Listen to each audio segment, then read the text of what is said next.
So talking about a pack that's not at all healthy or good, but in fact is often toxic, social media. So you're one of my favorite people on Twitter and Instagram to sort of just both the comedy and the insight and just fun. How do you prevent social media from destroying your mental health? I haven't. I haven't. It's the next big epidemic, isn't it? I don't think I have. I don't think. Is moderation the answer? What? Maybe, but you can do a lot of damage in a moderate way. I mean, I guess again, it depends on your goals, and I think for me, the way that my addiction to social media, I'm happy to call it an addiction. I mean, and I define it as an addiction because it stops being a choice. There are times I just reach over and I'm like, that was weird. Well, that was weird. I'll be driving sometimes and I'll be like, oh my God, my arm just went to my phone, I can put it down. I can take time away from it. But when I do, I get antsy. Yeah. I get restless, irritable, and discontent. I mean, that's kind of the definition, isn't it?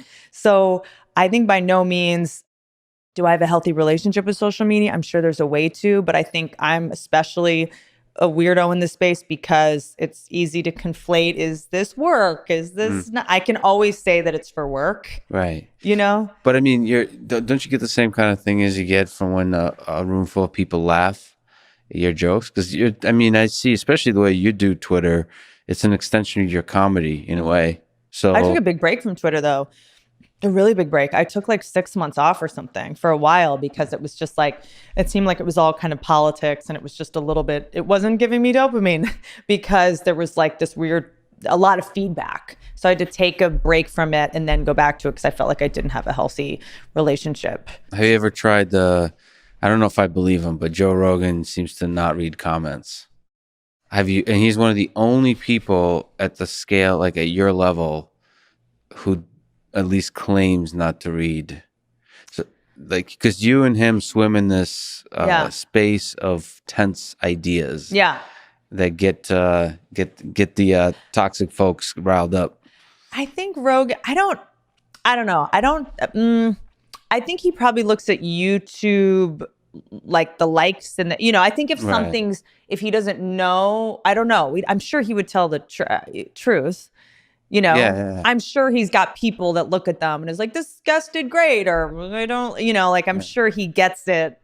I can't picture him like in the weeds on. No, for sure. I mean, he's honestly actually saying that.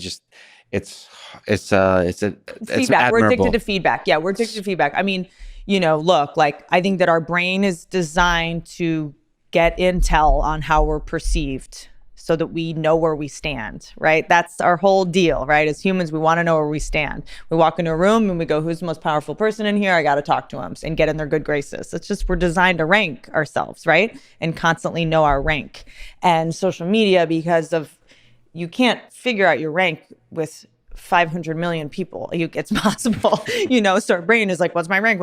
And especially if we're following people, I think the interesting thing I think I maybe be able to say about this, besides my speech impediment, is that I did start muting people that rank wildly higher than me because it is just stressful on the brain to constantly look at people that are incredibly successful. So you keep feeling bad about yourself. I think that is like cutting to a certain extent. Just like, look at me looking at all these people that have so much more money than me and so much more success than me.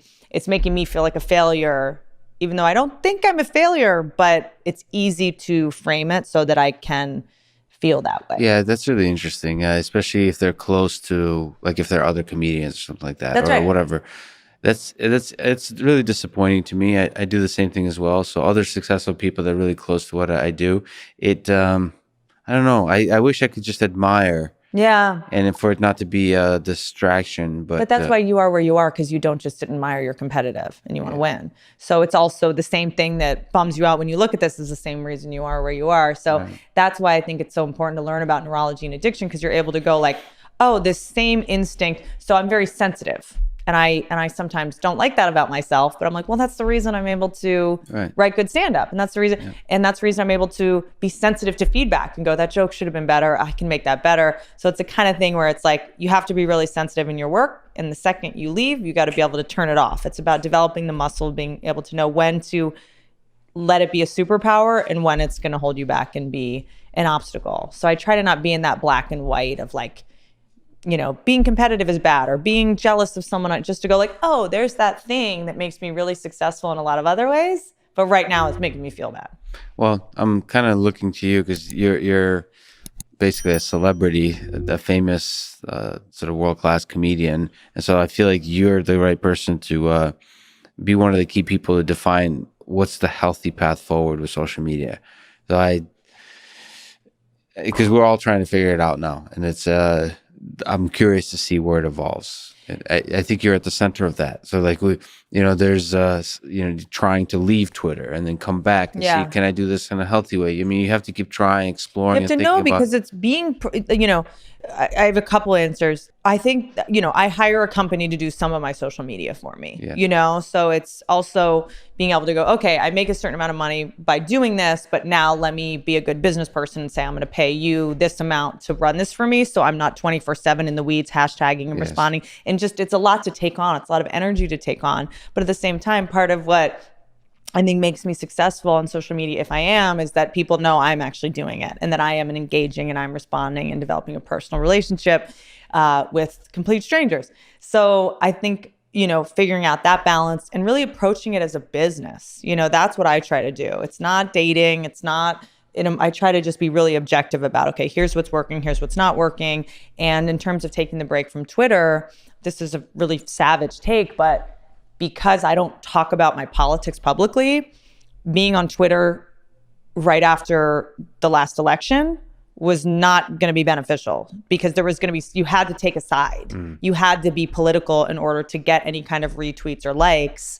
And I just wasn't interested in doing that because you were going to lose as many people as you were going to gain and it was going to all come clean in the wash. So I was just like, the best thing I can do for me business wise is to just abstain, and the robot, I joke about her replacing me, but she does do half of my social media, Yeah. because I don't want people to get sick of me. I don't want to be redundant. There are times when I don't have the time or the energy to make a funny video, but I know she's going to be compelling and interesting. And that's something that you can't see every day, Of course, the humor comes from the cleverness, the wit, the humor comes from you when you film the robot. That's kind of the trick of it. I mean, the robot is not quite there to do anything funny. The absurdity is revealed through the filmmaker in that case, or whoever is interacting, not through the actual robot, being who she is.